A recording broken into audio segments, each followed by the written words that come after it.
गुरु तुम हो ज्ञानी ज्ञान के दाता, मुनि गुरुवर को करके प्रणाम गाऊं मैं, ध्याऊं मैं सुबह शाम। तुलक सागर एक नाम एक नाम। संत चरण। कल ऐसा लग रहा था, यहां पर मैं आया था इसलिए लगा कि कम लोग, लेकिन भावना अधिक। ऐसे लगा पार्षद महोदय खड़े, नगर सेवक खड़े, विधायक खड़े, सभी लोग स्वागत के लिए खड़े हुए थे जगह जगह। मैं समझ नहीं पा रहा था कौन सा घर, कहां जाऊं, क्या करूं, जो आए वो मोड़ दे मुझे। मैं इनका इतने सीधे महाराज जिंदगी में मिलेंगे नहीं। लेकिन अभी ये कह रहे थे बाहर से कठोर। मैं कहां से कठोर दिखता हूं? तुम्हारी नजरों में कठोरता हो तो मैं कठोर दिखूंगा, और तुम्हारी नजर में फूल बसे हैं तो मैं फूल जैसा दिखाई दूंगा। ये तो देखने का फल है, ध्यान रखना है। मैं इनका कहाँ ले जा रहे, कहाँ, फिर भी मेरा मन था चलो जहां ले जा रहे चलते हैं। क्या करे बेचारे, भक्ति तो कर रहे, पूजा कर रहे हैं, पर ऐसा लगा मुझे इस कॉलोनी में आने के बाद जैसे मैं नगर प्रवेश नहीं, तुम्हारे हृदय में प्रवेश कर रहा हूं। ध्यान रखना, नगर प्रवेश तो हर जगह हो जाता है, हृदय प्रवेश हर जगह नहीं हुआ करता है। एक बात याद रखना, जैसी दृष्टि होगी वैसा दृश्य दिखाई देता है। हनुमान जी, राम जी, सीता जी सब बैठे हुए थे। एक पंडित कथा पढ़ रहा था। कथा पढ़ते पढ़ते क्या हुआ, कथाकार ने, पंडित ने कह दिया कि सीता जी अशोक वाटिका में बैठी थी, रावण की लंका में बैठी थी। तो जैसे रावण की लंका में बैठी हुई सीता जी थी, उस अशोक की वाटिका में सफेद रंग के फूल खिले हुए थे। अरे हनुमान जी ने कहा, ए पंडित गलत क्यों बता रहा, बुद्धू क्यों बना रहा पब्लिक को? अरे बोले बिल्कुल सफेद रंग के फूल खिले थे। हनुमान जी ने कहा, बेवकूफ, मैं गया हूं, तू थोड़ी गया है लंका में देखने के लिए। मैं सीता की तलाश में गया, वहां एक भी सफेद फूल नहीं था। अरे बोले ऐसे कैसे नहीं था? पंडित ने कहा इसमें लिखा है। हनुमान जी बोले उसमें लिखा है, मैंने देखा है। देखा मानेगा या लिखा मानेगा? बोले नहीं, उसमें तो सफेद ही फूल थे। विवाद हो गया। हनुमान जी ने कहा मैं गदा उठा के तुझे निपटा दूंगा। वहां लाल रंग के फूल थे, वहां सफेद फूल नहीं थे। तो बोले, पंडित बोला नहीं वहां तो सफेद ही फूल थे। हनुमान जी बोले वहां लाल फूल थे। अब इतने में जज साहब आ गए, के यू चांदीवाल।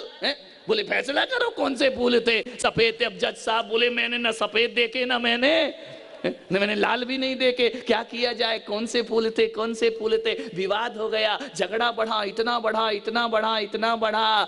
राम जी की अदालत में पहुंच गई सभा। राम जी से जाकर के पूछा, बताओ प्रभु फैसला करो। राम जी बोले मैं फैसला करने वाला कौन होता हूं, जो गई थी उससे पूछो कौन से रंग के फूल थे। हनुमान तुम भी दिए जा रहे अपनी दलीलें, तुम पंडित कह रहा सफेद फूल थे, सीता राम ने कहा, हनुमान ने कहा लाल फूल थे। सीता जी से पूछा राम जी ने, बताओ देवी वहां कैसे फूल थे, तुम वहां साक्षात थी, मैं इनका विश्वास करूं, इनका करूं या तुम्हारा करो? सीता ने कहा कोई फूल नहीं थे। बोले मतलब क्या है? बोले ना लाल फूल थे ना सफेद फूल थे। अरे लाल भी नहीं सफेद भी नहीं। बोले वहां तो सांवले रंग के फूल थे, काले काले फूल थे। अरे अब तो केस और उलझ गया। अब बोले चश्मदीद गवाह, सीता जी लड़ रही है दोनों, एक कह रहा सफेद एक कह रहा लाल। सीता ने कहा नहीं प्रभु, वहां काले फूल थे, सांवले रंग के फूल थे, सावलिया फूल थे। अब पूछा भाई अब किसकी सच माने? लक्ष्मण ने कहा भाई अब तीन लोग खड़े हुए हैं, फैसला किसकी तरफ करे? राम जी ने कहा हम फैसला करते हैं। बोले हाँ करिए। सीता ने कहा जो आप कहेंगे वही हमें मान्य है। हनुमान ने कहा प्रभु जो आप कहें। अब देखो फैसला वो कर रहा जो गए ही नहीं, वो फैसला कर रहे हैं। पंडित अपने दिए जा रहा सफेद फूल सफेद फूल सफेद फूल। राम जी ने कहा मैं बताऊं? बोले हाँ प्रभु बताओ कौन से फूल थे? अरे बोले वहां सफेद फूल भी थे, वहां लाल फूल भी थे, वहां सांवले फूल भी थे। सीता जी ने कहा ये मिली जुली सरकार नहीं चलेगी, महाराष्ट्र में बड़ा लफड़ा चल रहा है, कि ये भी थे और ये भी थे और ये भी शिवसेना वो भी शिवसेना, पता ही नहीं आ रही कौन सी सेना।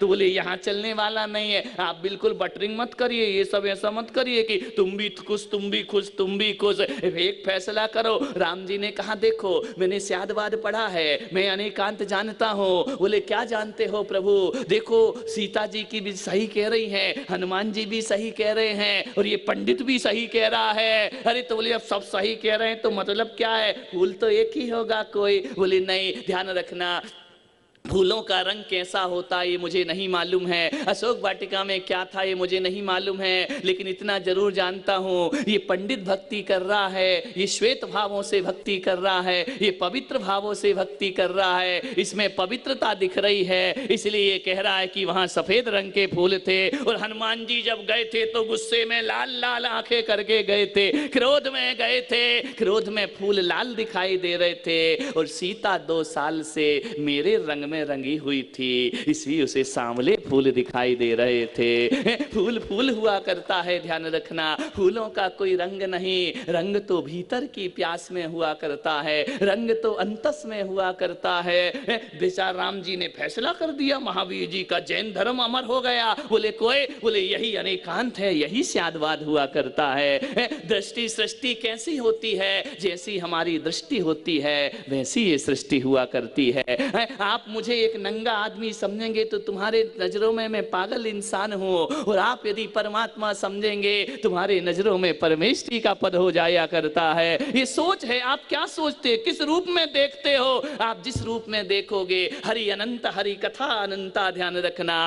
जिन विचार करिए, सोचिए, परमात्मा की मूरत कैसी हुआ करती है, हरि की मूरत कैसी होती है। जाकी रही भावना जैसी, तिन मूरत देखी प्रभु तैसी, ध्यान रखना। जैसे भाव से करोगे वैसी दृष्टि दिखाई दिया करती है। विचार करना है, सोचना है। तो आपको निवेदन करने जा रहा हूं। इतने में लक्ष्मण जी भी तैयार हो गए। लक्ष्मण ने कहा एक फैसला हमारा भी करो। अरे बोले तेरा क्या केस है, तू तो मेरे साथ ही साथ रहा ना। अरे बोले साथ रहने से क्या होता है, केस तो हुआ करता है। लक्ष्मण जी राम के चरणों को देख रहे हैं, राम के चरणों को निहार रहे हैं, बड़े प्यार से देख रहे हैं। राम के चरण दास बने रहना लक्ष्मण के जीवन का लक्ष्य हुआ करता है। राम की सेवा करना लक्ष्मण का लक्ष्य हुआ करता है। राम और सीता दोनों बैठे हैं, सीता जी भी बैठी, राम जी भी बैठे, हंसी मजाक चल रहा, हास परिहास चल रहा है। अब महापुरुष भी कभी तो हंसी लिया करते हैं, 24 घंटे मुंह बनाकर थोड़ी बैठेंगे। आप सोचते जो हंस रहा है, मजाक कर रहा है, वो महापुरुष नहीं हुआ करता है। मैं तो पुलक सागर कहता हूं, जो हंसता है हकीकत में वही महापुरुष हुआ करता है। रोने वाला क्या खाक महापुरुष होगा जिंदगी में। जिसके जीवन में आनंद है वही परमानंद हुआ करता है। राम सीता बैठे थे। एक बात याद रखना, दो ज्ञानियों के बीच विवाद नहीं हुआ करता है, दो ज्ञानियों के बीच झगड़े नहीं होते हैं, दो ज्ञानियों के बीच विवाद नहीं संवाद हुआ करता है। वो संवाद किया करते हैं। राम और सीता का संवाद चल रहा है। राम ने सीता से कहा कि देखो सीता जी, देखो सीता। सीता ने भी अपने चरण देखे, राम के चरण देखे। सीता ने कहा मेरे चरण कितने सुंदर हैं। राम ने कहा नहीं नहीं सीता, देखो मेरे चरण बहुत सुंदर हैं। तो बोले तुम्हारे चरण कहाँ सांवले रंग के, तुम काले डाले, तुम्हारे चरण मैं देखो गौर वर्णी कमल जैसे मेरे चरण हैं, मेरे चरण कितने अच्छे हैं। राम ने कहा देखो सीता ज्यादा मत बोलो, कलर अलर से कुछ नहीं हुआ करता है, मेरे चरण सबसे ज्यादा सुंदर है। सीता ने कहा बिल्कुल कुछ भी कहते रहो प्रभु, चरण तो मेरे ही सबसे ज्यादा सुंदर है, क्योंकि सबसे ज्यादा सौंदर्य तो सीताएं किया करती है। मेरे चरण सबसे सुंदर है। दोनों में संवाद होने लगा। सीता जी ने कहा मेरे।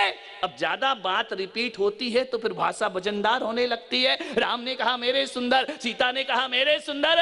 लक्ष्मण खड़े हुए, बोले भगवान लड़ो मत, देखो प्लीज हम तुम्हारे बच्चे हैं, सामने बैठे हुए हैं, लड़ाई झगड़ा मत करो। अरे राम ने कहा यार देखो तुम्हारी भाभी मानती नहीं, अपने चरण सुंदर, बताओ लक्ष्मण जी सबसे सुंदर चरण किसके हुआ करते हैं। तो उन्होंने कहा कि हे माता, हे राम प्रभु, सबसे सुंदर चरण इस धरती पर किसी के हैं। सीता ने कहा बिल्कुल ढंग से फैसला करना, पक्षपात मत करना, ध्यान रखना। बोले बिल्कुल नहीं माता, मैं बिल्कुल सब अब अच्छे से आपके चरणों का पक्षपात नहीं करूंगा, अच्छे से फैसला करूंगा। बोले राम के चरण दुनिया में सबसे ज्यादा सुंदर हुआ करते हैं, राम से ज्यादा सुंदर चरण। सीता ने कहा ले लिया, खून गिरेगा तो खून पर ही गिरेगा, भाई की तरफ फैसला जाएगा। अरे बोले माता पहले सुन तो लो, सुन तो लो, मैं क्या कहना चाह रहा हूं। दुनिया में सबसे सुंदर चरण किसी के हैं तो वह श्री राम के चरण सबसे ज्यादा सुंदर है। सीता ने कहा ऐसा क्या है, काले कलूटे चरण है, उनमें कौन सी सुंदरता है। मेरे में मेहंदी लगी है, मेरे में क्या लगाती है तुम, लाल लाल लाल लाल, बोलो फटाफट।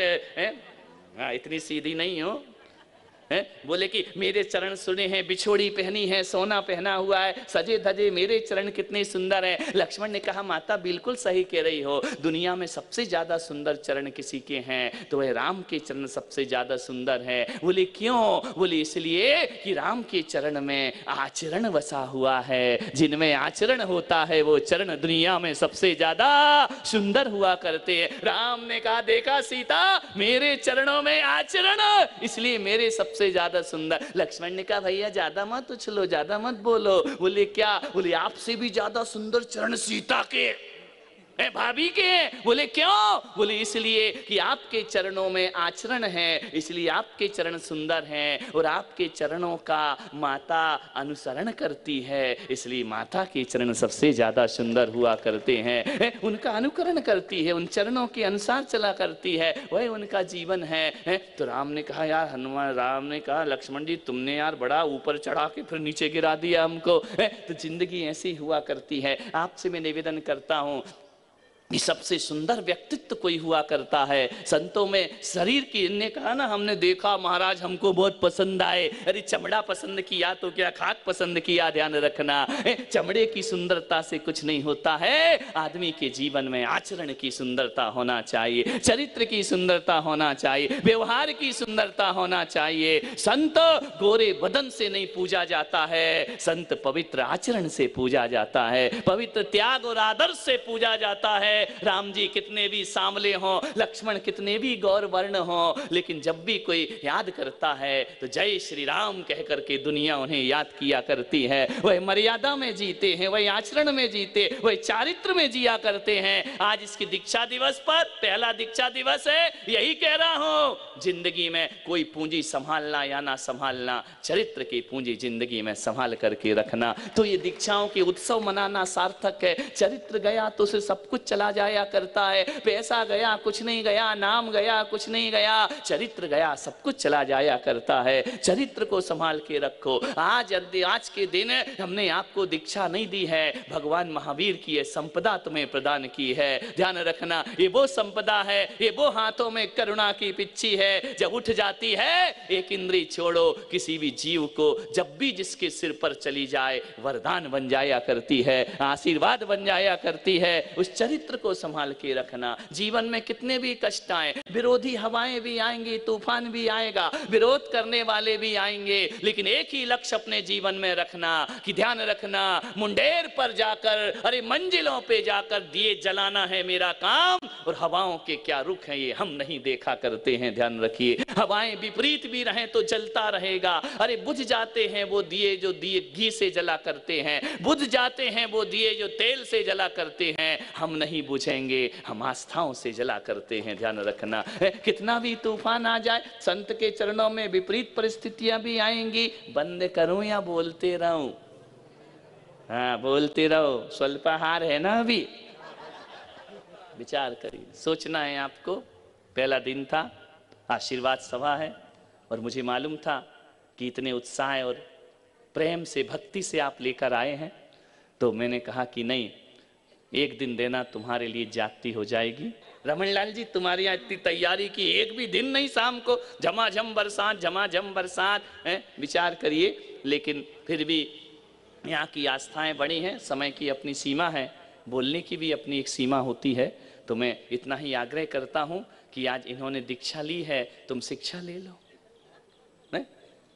क्या ले लो? शिक्षा ले लो कि आज हम इनके लिए ताली बजा रहे हैं, कल दुनिया अपने लिए ताली बजाए। ऐसा जीवन में काम करके जाओ, मोक्ष के मार्ग पर बढ़ो, अनासक्ति का जीवन जियो। ऐसे ही कोई दीक्षाएं नहीं मिल जाया करती हैं, पूरी जिंदगी खपाना पड़ती है, तब जाकर दिगंबर वेश प्राप्त हुआ करता है, तब जाकर ये साधना प्राप्त हुआ करती है। मुनि शकल व्रत बड़भागी, भव भोगन तय वैरागी। जैन दर्शन में पैसे वालों को बड़भागी नहीं कहा है, धन दौलत वालों को बड़भागी नहीं कहा है, महल बनाने वालों को बड़भागी नहीं कहा है। अरे जो महल को छोड़कर सम्राट फकीर बन जाता है, उसे बड़भागी कह करके बुलाया जाता है। वही ऋषभ देव तब तक नहीं पूजे गए जब तक महल में रहे, जिस दिन फकीर का बाना रख लेते हैं, सारी दुनिया उन्हें प्रथम तीर्थंकर ऋषभदेव कह करके पूजा करती है। ध्यान रखना, अरे बड़े बड़े धनपति रुपए, अरे बड़े बड़े सम्राट, इंद्रों के सिंहासन, इंद्रों के मुकुट जिसके चरणों में झुक जाया करते हैं, वो दिगंबर संत हुआ करते हैं। ऐसा सौभाग्य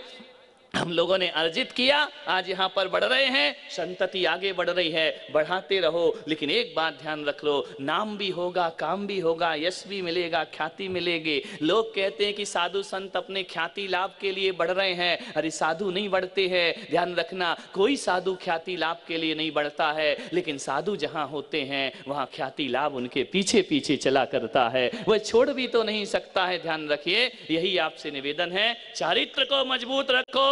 मेरे गुरु ने मुझसे कहा था, पुलक सागर, हम बहुत छोटे छोटे थे, 22 साल में दीक्षाएं दे दी थी। उन्होंने कहा था जाओ भ्रमण करो, धर्म का प्रचार करो।